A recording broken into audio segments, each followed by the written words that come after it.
ಎಲ್ಲರಿಗೂ ಯೂಟ್ಯೂಬ್ ಚಾನಲ್ಗೆ ಸ್ವಾಗತ. ಈ ಒಂದು ವಿಡಿಯೋದಲ್ಲಿ ನಾವು 10ನೇ ತರಗತಿ ಸಮಾಜ ವಿಜ್ಞಾನ ಅಧ್ಯಾಯ 16 ಬ್ಯಾಂಕ್ ವ್ಯವಹಾರಗಳು ಈ ಪಾಠದ ಪ್ರಶ್ನೋತ್ತರಗಳನ್ನು ನೋಡೋಣ. ಖಾಲಿ ಬಿಟ್ಟ ಸ್ಥಳಗಳನ್ನು ಸೂಕ್ತ ಉತ್ತರಗಳಿಂದ ತುಂಬಿರಿ. ಮೊದಲನೇ ವಾಕ್ಯ, ಬ್ಯಾಂಕು ಎಂಬ ಪದವು ಫ್ರೆಂಚಿನ ಡ್ಯಾಶ್ ಶಬ್ದದಿಂದ ಬಂದಿದೆ. ಉತ್ತರ ಬ್ಯಾಂಕ್. ಎರಡನೇ ವಾಕ್ಯ, ಬ್ಯಾಂಕುಗಳ ಬ್ಯಾಂಕ್ ಡ್ಯಾಶ್ ಆಗಿದೆ. ಉತ್ತರ ಭಾರತೀಯ ರಿಸರ್ವ್ ಬ್ಯಾಂಕ್. ಮುಂದಿನ ವಾಕ್ಯ, ರಾಷ್ಟ್ರೀಕೃತ ಬ್ಯಾಂಕಿಗೆ ಉದಾಹರಣೆ ಡ್ಯಾಶ್. ಉತ್ತರ ಭಾರತೀಯ ಸ್ಟೇಟ್ ಬ್ಯಾಂಕ್.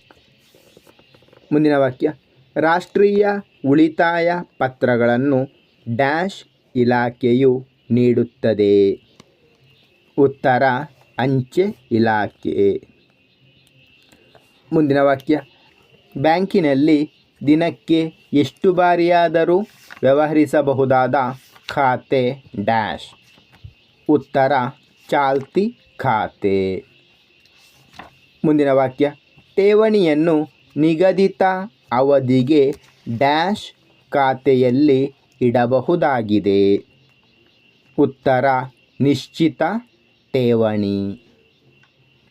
ಮುಂದಿನ ಭಾಗ, ಈ ಕೆಳಗಿನ ಪ್ರಶ್ನೆಗಳಿಗೆ ಗುಂಪುಗಳಲ್ಲಿ ಚರ್ಚಿಸಿ ಉತ್ತರಿಸಿ.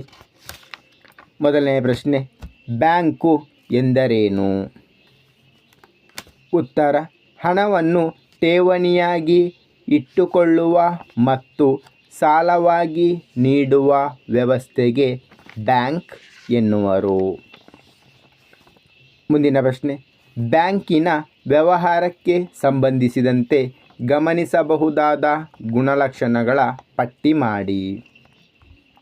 ಉತ್ತರ ಬ್ಯಾಂಕಿನ ವ್ಯವಹಾರಕ್ಕೆ ಸಂಬಂಧಿಸಿದಂತೆ ಗಮನಿಸಬಹುದಾದ ಗುಣಲಕ್ಷಣಗಳು: ಹಣದ ವಹಿವಾಟು, ಹಣಕಾಸಿನ ವ್ಯವಹಾರ ಮಾಡುವ ಸಂಸ್ಥೆ, ಠೇವಣಿಗಳನ್ನು ಅಂಗೀಕರಿಸುತ್ತದೆ, ಸಾಲಗಳನ್ನು ಕೊಡುವುದು, ಪಾವತಿ ಮತ್ತು ಹಿಂದಕ್ಕೆ ಪಡೆಯುವುದು, ಏಜೆಂಟ್ ಅಥವಾ ಏಜೆಂಟ್ ನಿಯೋಜನೆ ಮತ್ತು ಉಪಯುಕ್ತ ಸೇವೆಗಳು, ಲಾಭ ಮತ್ತು ಸೇವಾ ಮನೋಭಾವನೆ, ನಿರಂತರ ವಿಸ್ತರಿಸುತ್ತಾ ಹೋಗುವ ಕಾರ್ಯಗಳು, ಸಂಬಂಧ ಕಲ್ಪಿಸುವ ಕೊಂಡಿ, ಬ್ಯಾಂಕಿಂಗ್ ವ್ಯವಹಾರ, ಹೆಸರಿನ ಗುರುತುಗಳು.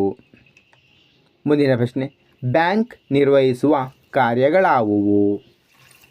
ಉತ್ತರ ಬ್ಯಾಂಕ್ ನಿರ್ವಹಿಸುವ ಕಾರ್ಯಗಳು: ಸಾರ್ವಜನಿಕರಿಂದ ಅಥವಾ ಇತರರಿಂದ ಠೇವಣಿಗಳನ್ನು ಅಂಗೀಕರಿಸುವುದು, ಸಾರ್ವಜನಿಕರಿಗೆ ಮತ್ತು ಸಂಘ ಸಂಸ್ಥೆಗಳಿಗೆ ಸಾಲವನ್ನು ಕೊಡುವುದು, ಹಣವನ್ನು ಒಂದು ಸ್ಥಳದಿಂದ ಮತ್ತೊಂದು ಸ್ಥಳಕ್ಕೆ ವರ್ಗಾಯಿಸುವುದು, ಚೆಕ್ಕು ಮತ್ತು ಹುಂಡಿಗಳ ಮೇಲೆ ಹಣ ವಸೂಲು ಮಾಡುವುದು, ಹುಂಡಿಗಳನ್ನು ಸೋಡಿ ಮಾಡುವುದು, ಭದ್ರತಾ ಕಪಾಟುಗಳನ್ನು ಬಾಡಿಗೆಗೆ ಕೊಡುವುದು, ವಿದೇಶಿ ವಿನಿಮಯದ ವ್ಯವಹಾರಗಳನ್ನು ನಿರ್ವಹಿಸುವುದು, ಬೆಲೆಬಾಳುವ ವಸ್ತುಗಳನ್ನು ತಮ್ಮ ಸುಪರ್ದಿಗಳಲ್ಲಿ ಭದ್ರವಾಗಿ ಇಟ್ಟುಕೊಳ್ಳುವುದು, ಸಾಲಪತ್ರಗಳನ್ನು ಮತ್ತು ಜವಾಬ್ದಾರಿ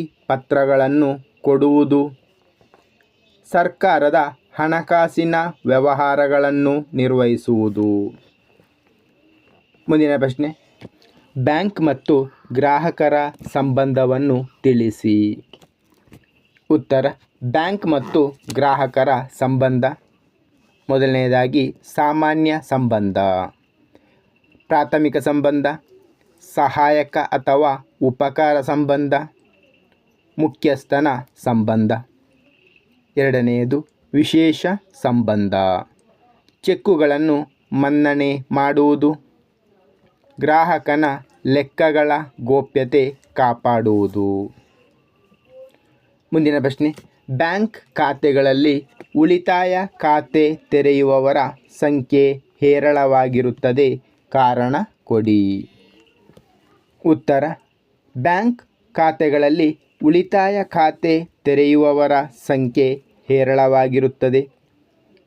ಏಕೆಂದರೆ ವೇತನ ಪಡೆಯುವವರು, ವಿದ್ಯಾರ್ಥಿಗಳು, ಹಿರಿಯ ನಾಗರಿಕರು, ಪಿಂಚಣಿದಾರರು ಈ ಖಾತೆ ತೆರೆಯುತ್ತಾರೆ. ಈ ಖಾತೆಯು ಜನರು ಹಣ ಉಳಿತಾಯ ಮಾಡಲು ಸಹಾಯ ಮಾಡುತ್ತದೆ. ಉಳಿತಾಯ ಖಾತೆಯ ಗರಿಷ್ಠ ಮೊತ್ತಕ್ಕೆ ಪರಿಮಿತಿ ಇರುವುದಿಲ್ಲ. ಚೆಕ್ಕು ಪುಸ್ತಕಗಳ ಮೂಲಕ ಹಣವನ್ನು ಹಿಂದಕ್ಕೆ ಪಡೆಯಬಹುದು. ಮುಂದಿನ ಪ್ರಶ್ನೆ: ಬ್ಯಾಂಕ್ ಖಾತೆ ತೆರೆಯುವುದರಿಂದಾಗುವ ಅನುಕೂಲಗಳಾವುವು? ಉತ್ತರ: ಬ್ಯಾಂಕ್ ಖಾತೆ ತೆರೆಯುವುದರಿಂದ ಆಗುವ ಅನುಕೂಲಗಳು: ಬ್ಯಾಂಕ್ ಖಾತೆಯು ಹಣದ ಭದ್ರತೆ ಕಾಪಾಡುತ್ತದೆ. ಹಣದ ಪಾವತಿಗಳನ್ನು ಮಾಡಲು ಸಹಾಯ ಮಾಡುತ್ತದೆ. ಹಣವನ್ನು ವಸೂಲು ಮಾಡಲು ಸಹಾಯ ಮಾಡುತ್ತದೆ. ಬ್ಯಾಂಕ್ ಖಾತೆಯನ್ನು ಹೊಂದಿರುವವರು ಸಾಲ ಪಡೆಯಲು ಸಾಧ್ಯವಾಗುತ್ತದೆ. ವ್ಯವಹಾರಗಳು ಸುಗಮವಾಗಿ ನಡೆಸಲು ಸಾಧ್ಯ ಮಾಡಿಕೊಡುತ್ತದೆ. ಬ್ಯಾಂಕು ಖಾತೆದಾರರು ಭದ್ರತಾ ಕಪಾಟುಗಳನ್ನು ಪಡೆಯಬಹುದು. ಧನ್ಯವಾದಗಳು. ಇಷ್ಟವಾದರೆ ಲೈಕ್ ಮಾಡಿ, ಶೇರ್ ಮಾಡಿ. ಹೆಚ್ಚಿನ ವಿಡಿಯೋಗಳಿಗಾಗಿ ಚಾನಲನ್ನು ಉಚಿತವಾಗಿ ಸಬ್ಸ್ಕ್ರೈಬ್ ಮಾಡಿ.